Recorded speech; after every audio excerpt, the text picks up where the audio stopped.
Hey, my name's Eric, and I'm doing a chapter 1 overview for my presentation. So this slide, it goes over the types of supervisory skills, and they're right here as follows. You got human relations, conceptual skills, decision making skills, and technical skills. And the human relation skills, that's like working with other people and whatnot and doing things like that. Conceptual skills, that's your relationship, understanding how that involves the company and whatnot, different parts of the company. And then decision making involves analyzing information and reaching good decisions and whatnot. And then your technical, that's just your knowledge about stuff and computers or whatever other knowledge that you need to know pertaining to your job. Right here we got three categories of management. You got task related, people related, and change related. Change related is trying to change a aspect of an organization, and people related is trying to manage people and motivate them and get them going, get them hard working and whatnot, try to make them work for you.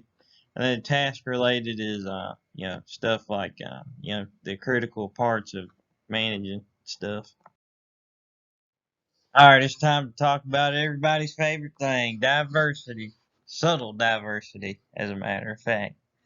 It involves having employees that work with someone who's different. So just people who are different, having them work together. That's diversity right there. Use the kind of behavior that you would use to respect anyone else. Just, be polite to others. Don't cuss them out or nothing. The usual. And, question negative stereotypes. Don't be mean to people and stuff like that. So, all that good stuff. The functions of a supervisor is planning, organizing, leading, controlling, and staffing.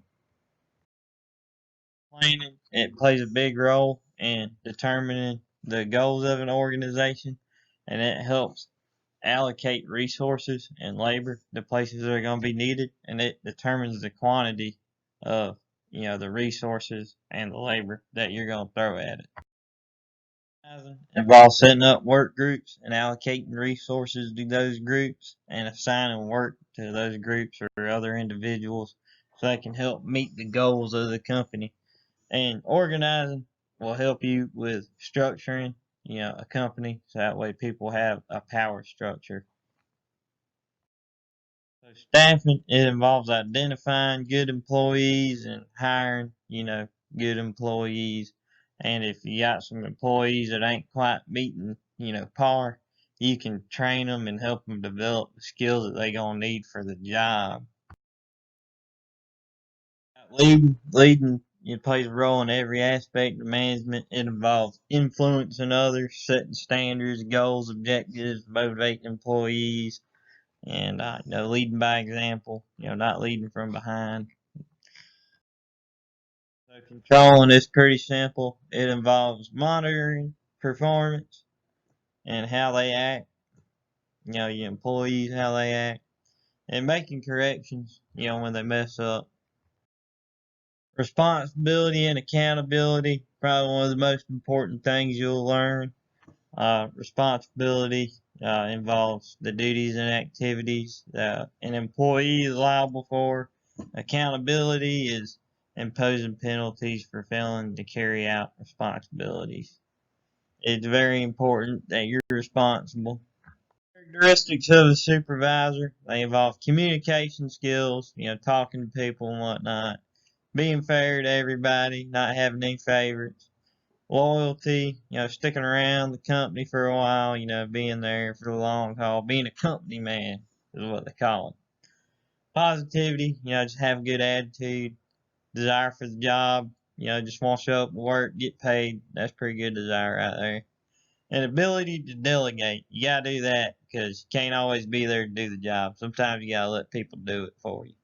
Becoming a supervisor, you need to work somewhere, that you want to be a supervisor at, because you have to have the experience, the knowledge and the skills, to be a supervisor. Okay, that's very important. You gotta know what you're doing. Okay, and you gotta have the technical skills, like working on computers or working with tools or whatever the technical skills are that are important for your job. You need to learn those if you want to be a manager. That's a key thing.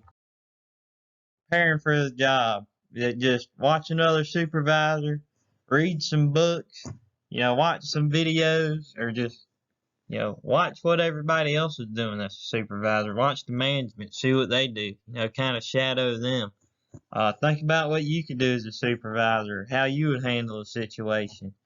Uh, instead of going home at night, and hopping on the PlayStation or watching Netflix or drinking beer or whatever you like to do, or going in the deer stand, you know, go try to learn more about your job, and how your organization is, whatever company you're working for. Learn about the company.